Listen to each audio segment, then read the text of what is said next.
Happy Monday, friends. Welcome to my channel, 100 Pounds of Gratitude. I'm Rachel, and I'm striving to gain gratitude, lose weight, and build a life that I love. And today is my week 24 update.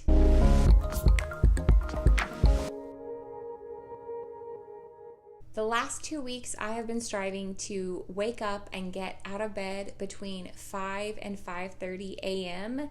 I've tried lots of different ways of doing my schedule with our family. This works the best. So usually I have to get up and it has to be dark in our room because more than likely in the middle of the night, some little person has joined me in my bed. So I like to be quiet and I have to keep it dark. So I set my clothes out in the bathroom and I get dressed in the dark. But I go ahead and I record my weight and I put that into my app. And then I go downstairs and start my day. Mark Twain is credited with saying, if you have to eat a frog, do it first thing. And if you have to eat 2 frogs, eat the bigger one first. And I feel like that is kind of my new mantra for starting my day, just to get up, get started, get my workout in, and whatever major task I have, and just start eating those frogs.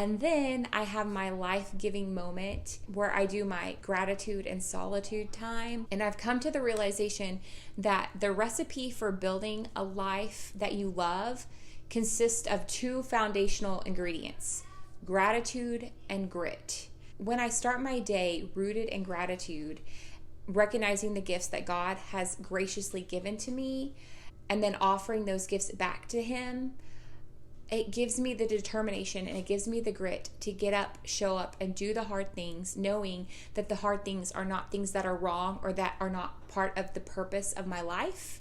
They're just part of what I'm supposed to be doing and part of my purpose. So I have really been thinking a lot about that, about combining having this gratitude mindset, speaking life over myself, and recognizing the gifts God has given me, and combining that with the grit of, I'm never going to give up. I do hard things, I swallow those frogs, and I get it done. So you may have seen on Instagram that I had a follow-up appointment with my OBGYN this week, and even though I showed up on the wrong day, and it turns out that I had 2 appointments scheduled for the next day, once I got all of the time and all of the days lined out for my appointment and showed up at the right time and the right day, I got good news. So I don't have signs of cancer or anything serious, and my doctor basically told me that I just need to observe myself and figure out what's normal for myself and abnormal for myself, and document those changes. And if anything else changes or anything else worsens, then I will go back to her and we'll take it from there. And that is kind of the big breakthrough for my week, to be honest.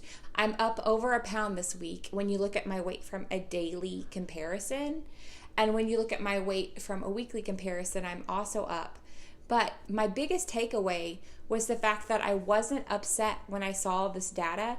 I didn't have an emotional response to the number on the scale this week. And I really think it is because I have finally figured out a way of gathering data for my health and weight that removes the emotional response to it. Because up until this time, I would see my weight spike on an isolated day, and it would send my mood into a tailspin, and I would be upset for many days to follow. Or I would see my weight hit a low and I'd be super, super excited just for that moment, because of course it's going to continue to spike and go up and down. But now for the last 3 months, I have been tracking my weight daily. I put it into my Zero app and it creates these graphs for me. And it creates a yearly graph, a monthly graph, and a weekly graph. And then of course I can see my weight from day to day. And this information is really giving me this holistic vantage point of what's going on with my health. And it's helping me to see that weighing myself is just a tool. And again, I don't have any type of an emotional response to this. It's just helping me see I'm trying to get to this goal. I'm trying to hit a healthy weight for my body and my body type. And the scale is just the tool to help me do that. And gathering this data is just information that is helping me to discern what decision or what goal to make next. And that has just been so peace-giving to me and so refreshing to me, because I don't have this huge emotional response anymore to my weight on the scale. And it's also been very freeing to me, because as I've taken that information in my graphs for my weight, and I combine it with what is happening with my monthly cycle, I can see a correlation between the two.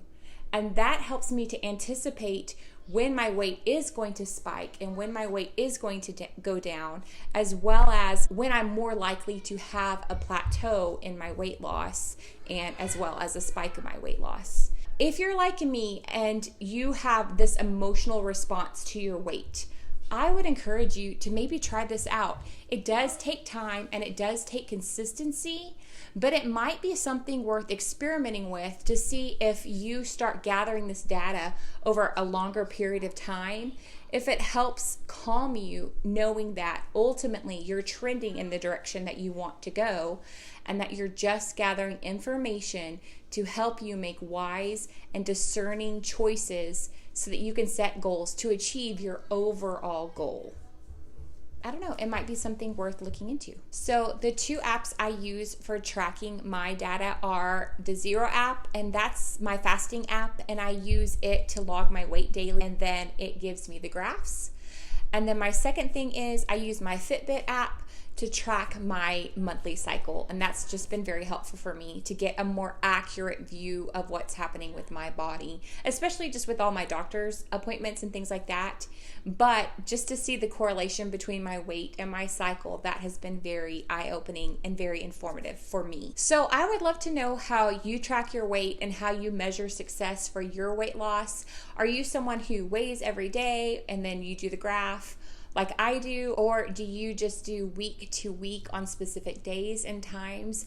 I think that would be interesting to hear how different people measure their success with their weight. And I would love to hear how you use the scale as a tool in your weight loss journey, or if you're someone who says absolutely not, I don't measure by the scale, I do something different. I would love to hear what that is, because again, I'm just exploring different things. I feel like So I just want to end this video with a little bit of encouragement and a lesson in grit that I learned from my 4-year-old son.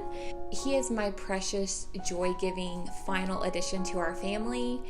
And one day he was jumping from one bed to the next, and he underestimated where the bed frame was, and he jumped across and clonked his shin on the edge of the bed frame and really hurt himself. And he started crying and was really upset, and of course I comforted him, and then he was fine. We went on, and the next thing I knew, I heard him standing back on the bed, and I heard him say, "I'm never gonna quit." And then he leaped across the chasm between the two beds, and he landed on that second bed. And he was so proud of himself and so excited. And I just thought, wow, that's some determination to really whack yourself hard. It's going to leave a good bruise. But to have enough grit to just do it again, to do the hard thing, to know your goal and say, it doesn't matter how far the chasm is between. It doesn't matter if I tried and I failed and I hurt myself really badly and wounded my ego maybe a little bit in the process too. I'm going to get back up on the edge of that bed, and I'm never going to quit. Already at the age of 4, he is speaking words of life over himself. And it just made me think, am I speaking words of life over myself, or am I feeding my mind and my soul garbage? because whatever we fill our minds with, we fill the world with. So if you fill your mind and your soul with life and the truth of God and who He is and who He's made you be, then you're going to be a light in this world. And that's what I want to be. I want to live out the life that God has purposed for me. And I think if all of us did that, I think if we just all lived into the truth of who we are and who God has created us to be in our gifts, and we live that out like my sweet little 4-year-old, and just gave gratitude to God for the gifts that we have, and have a little grit and the courage to eat the frogs daily, then you know what? We are going to be a light in this world. So I just want to encourage you to believe in yourself. Speak the words of truth over yourself. Eat those frogs. Don't give up. Let's be lights that shine bright in this world. And I will see y'all in my next video. Bye.